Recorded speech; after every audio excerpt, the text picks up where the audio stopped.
Bekas Ketua Mahkamah Konstitusi Anwar Usman terus berjuang di Pengadilan Tata Usaha Negara atau PT UN agar jabatan Ketua MK bisa kembali ke pangkuannya. Lalu adakah celah bagi Anwar Usman untuk kembali ke jabatan awalnya sebagai Ketua MK sehingga paman dari calon Wakil Presiden Gibran Rakabuming Raka itu bisa eksis lagi di sidang perselisihan hasil pemilu?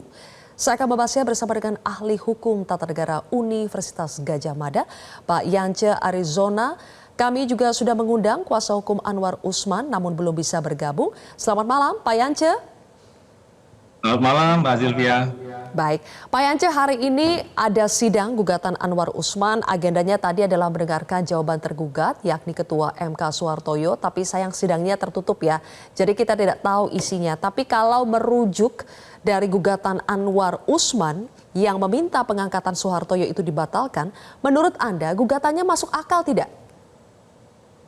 Saya rasa apa yang dilakukan oleh Anwar Usman dengan menggugat keputusan pengangkatan Ketua Mahkamah Konstitusi ya nomor 17 tahun 2023 adalah hal yang tidak patut sebenarnya dilakukan oleh Hakim Konstitusi, karena kita tahu bahwa Hakim Konstitusi itu syaratnya selain negarawan yang menguasai konstitusi juga memiliki integritas dan kepribadian yang tidak tercela.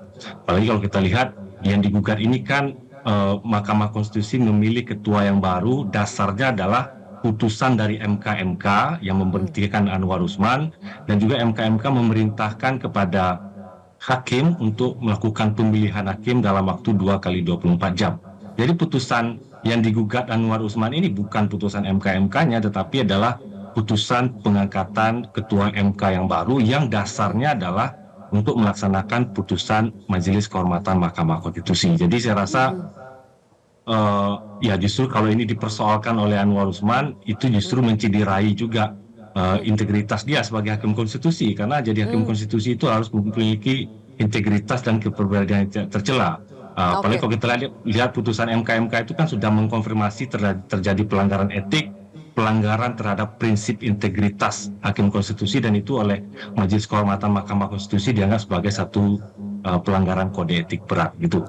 Baik, Pak Yance berarti setuju dong dengan pendapat dari Pak Jimli Asyidiki tadi, mantan Ketua MK-MK yang menyatakan kalau ini dipersoalkan sama saja mempermalukan diri sendiri.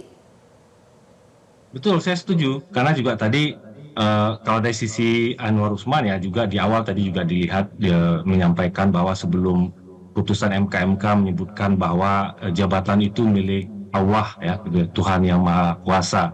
Dan kita harus tahu juga bahwa sebenarnya putusan MK-MK itu juga kalau kita lihat irah-irah di atasnya itu demi kehormatan, keluruhan dan martabat hakim berdasarkan kepada Tuhan yang Maha Esa. Jadi putusan itu pun sebenarnya mengambil jabatan itu juga atas nama Tuhan yang Maha Esa sebenarnya gitu ya.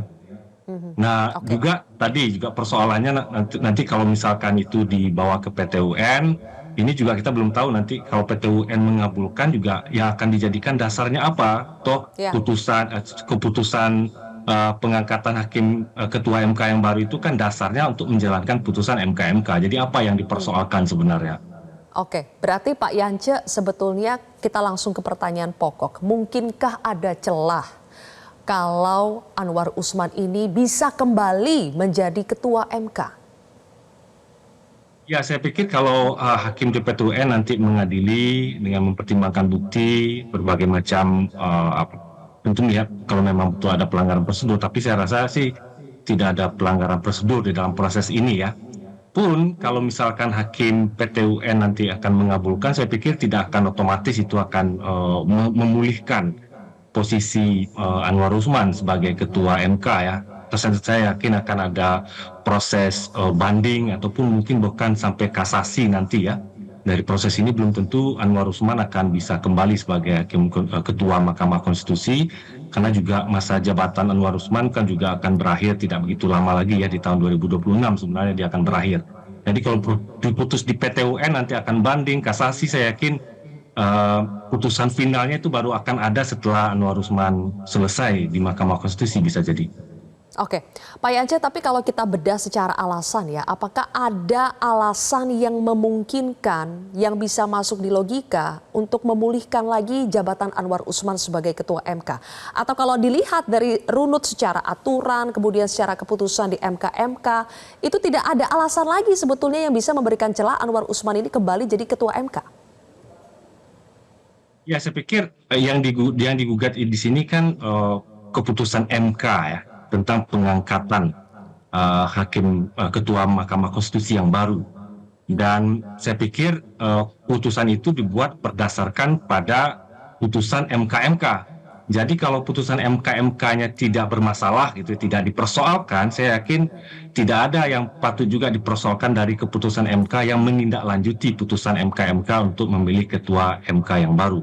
Jadi saya tidak melihat ada celah hukum sebenarnya yang bisa digunakan oleh Anwar Usman untuk memulihkan posisinya dalam hal ini. Oke, karena ini sudah menjadi keputusan internal MK untuk mengangkat Soehartoyo menggantikan Anwar Usman sebagai Ketua MK. Jadi apakah Pengadilan Tata Usaha Negara berhak untuk membatalkan pengangkatan Soehartoyo sebagai Ketua MK, Pak Yance?